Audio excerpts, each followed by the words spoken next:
I'm back from the barbershop and I'm here to make a quick video about a writing mistake that I'm seeing in a lot of street lit books and a lot of erotica books. It's something I call emotional writing. Now, the emotional writer will they will make a story. It's mostly emotion. It makes you feel, but there's no structure in the story. There's no plot. There's no character development. There's no literary techniques of any kind. And these stories they make you feel, but there's nothing there for you to learn or grow from. And this is a sign that a writer really does not understand the craft of writing or understands what skills are required to write a story. Now, when I read a lot of this emotional writing, it often opens, the book initially opens with a sex scene or a graphically violent scene, and it's titillating and stimulating, but after you read it, you go, what happened here? And why are things happening? Because I've read stories where there is no plot. Characters are just doing stuff, but there's no reason why they're doing it. It doesn't follow a sequence. You can't really connect dots to see where this is leading to, a proper, because a story's supposed to be like a straight 3 points. It's supposed to be like 3 to 5 acts. There's supposed to be the inciting incident. It's supposed to lead up to the first plot point. The first plot point is supposed to lead to the second plot point, and then you're supposed to have the climax of the story, which resolves a lot of the major issues in the story. And then there's the conclusion of the story, which ends the story, and it wraps everything up, wraps up all the stuff that started in the inciting incident. This is something I learned reading Sid Field's screenplay and Robert McKee's story, and also studying the writings of other great writers. But a lot of times when I'm reading a lot of today's new African American fiction, a lot of writers aren't understanding how to use these techniques and these story paradigms to develop a proper story and a proper story structure. So a lot of times you get these stories that they're all over the place, stuff is happening, but you don't understand why. You don't see a clear motivation for the characters, because a lot of times these writers don't understand that action defines the character, not what they, because what they go on is what the characters are saying, but what's more important is what the characters are doing. And when you understand the craft of writing, you understand that action defines character, and what a character does is more important than what they're saying, because dialogue is part of action, but it's not the main action. The actions that the characters take are more important than just the dialogue. Dialogue is just a part of it. And a lot of times when I'm reading this emotional writing, you know, there's a lot of drama, a lot of yelling, a lot of screaming, a lot of graphic sex, but none of it leads to anything. I mean, I've read your Zanes, and your what is it? There's a couple of them, and the writing is just it's mediocre at best and horrible at worst. A lot of it is yeah, it's the opening scenes are very emotional, and they're very exciting if you have a very limited imagination. But when you become a writer who understands craft, you start looking at this writing, and it's not the best it could possibly be. As a writer myself, with my over 20 years experience, I really want to see people become better writers. If you're going to write stories, you have to really learn techniques, and you have to learn skills, and you have to learn how to use things like, because dialogue is just not person just saying things. It's supposed to have a point in the story. It's supposed to um, tell us something about the character. And when I'm reading stuff, I don't really see strong voices, because a good story, when you have a character, the voice really comes out. But when it's emotional writing, you really don't get that strong voice, or you do get a voice, but it's so stereotypical. It doesn't really tell us about anything. It's just generic. A good character voice really is distinct to that character, the dialogue and speech pattern. is distinct to that character, and it tells us who they are as a person. And we're not seeing that with emotional writing. Because again, you feel a lot of stuff, but the model, there's no story paradigm there. There's no model there for proper structure, proper form, and you don't really get a solid story. You don't get, proper character development.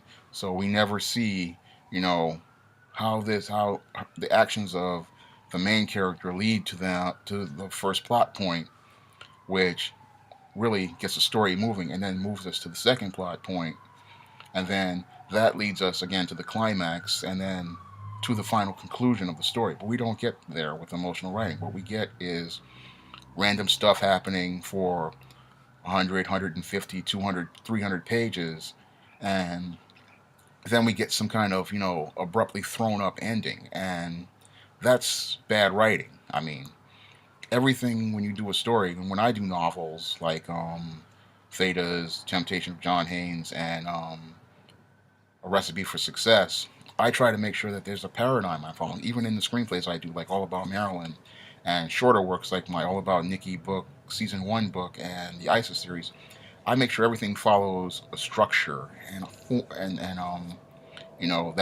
that 3 act paradigm or the 5 act paradigm or some type of story model where you can see where things are going as a reader.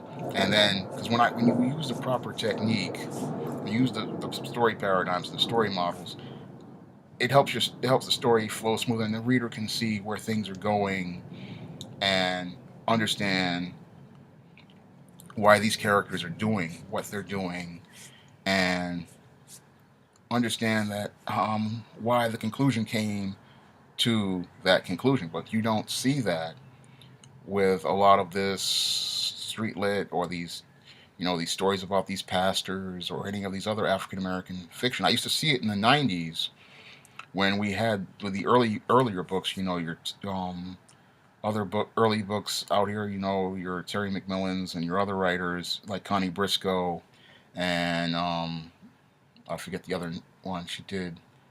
Um, there were a whole lot of other. I can't remember the name of this other writer, but they followed proper technique, and their structure was rock solid.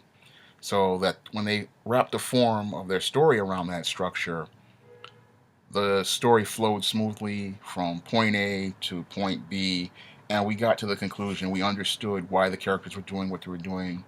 We understood the actions of the characters. We understood what direction the story was going in.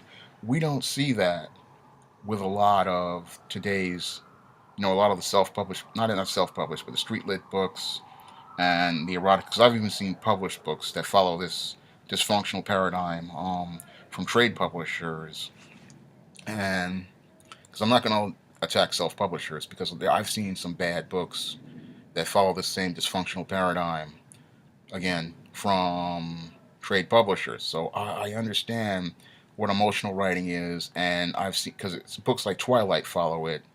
On that and 50 Shades of Grey also dysfunctional writing.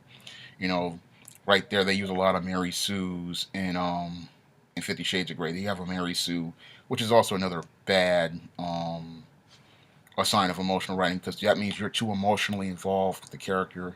You're identifying too closely with the character. You can't remain objective. And part of being a good writer is the ability to remain objective and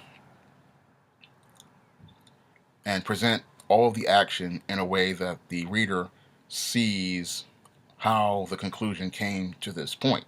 And that's one of the things I try to do when I use this revolving first person model in many of my fiction stories.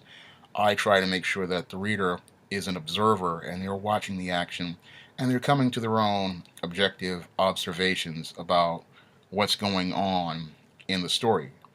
And I mean, my friend Lawrence Cherry, he does this with a third person, and again, you understand why things are happening, what's going on. There's a proper structure, and I'm not saying this from a lot of writers.